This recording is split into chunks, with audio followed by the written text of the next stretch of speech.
sayyi'ati a'malina may yahdihillahu fala mudilla lahu wa may yudlilhu fala hadiya lahu. Asyhadu an la ilaha illallah wahdahu la syarika lah wa asyhadu anna sayyidana Muhammadan abduhu wa rasuluh. Allahumma sholli ala sayyidina Muhammad wa ala ali sayyidina Muhammad. Amma ba'du.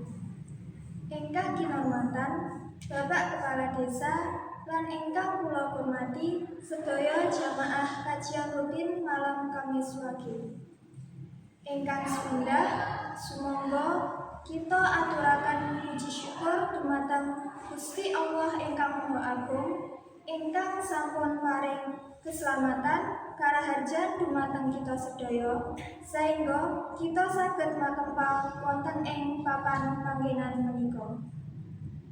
Sholawat saha salam mugi kita aturaken dumateng uswatul hasanah kita Kanjeng Nabi Muhammad sallallahu alaihi wasallam ingkang kita temba syafaatipun wonten ing yaumil akhir.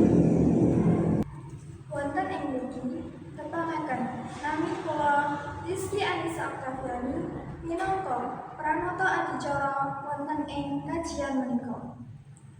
Kula badhe maosaken rantaman adicara wonten ing kajian menika inggih punika ingkang sepindah pambuka, ingkang nomor kalih waosan ayat suci Al-Quran, ingkang nomor 3 sambutan kepala desa, ingkang nomor sekawan sambutan ketua panitia, ingkang nomor gangsal kajian inti, ingkang nomor 6 doa, lan ingkang pungkasan inggih punika panutup.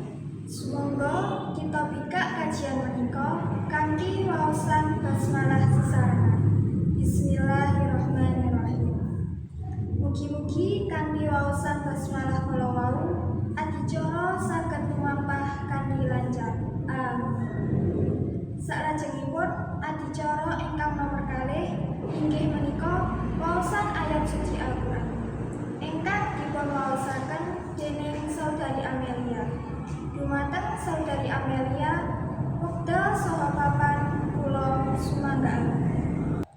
Matur suwun kita aturaken dumateng Saudari Amelia ingkang sampun maosaken ayat suci Al-Qur'an.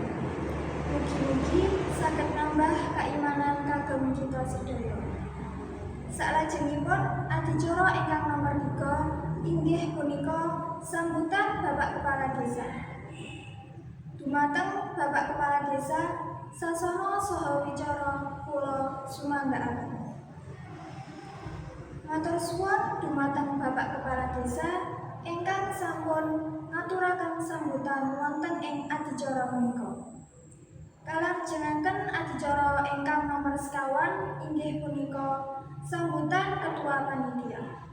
Dumateng Saudara Muhammad Fikri wekdal saha papan kula sumanggaaken. Matur suwun dumateng Saudara Fikri ingkang sampun paring sambutan wonten ing adicara menika.